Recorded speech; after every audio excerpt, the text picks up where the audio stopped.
Further, to promote local industries, I have proposed an allocation of Kenya shillings 23.7 billion under various implementing ministries, departments, and agencies.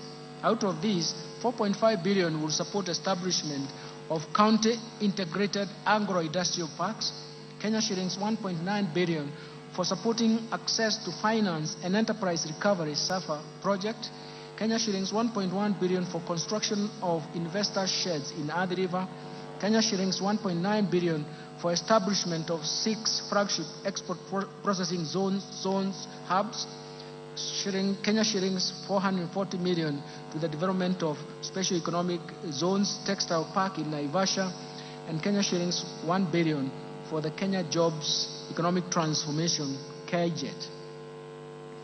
In addition, Mr. Speaker, in order to revitalize and maximize benefits from our cash crops, the government will make further investments towards revival and enhancement of output.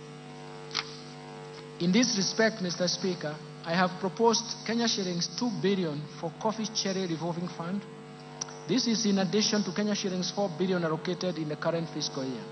Kenya shillings 1.5 billion for payments of debts owed to sugarcane farmers, arrears to employees, and maintenance of cane testing units.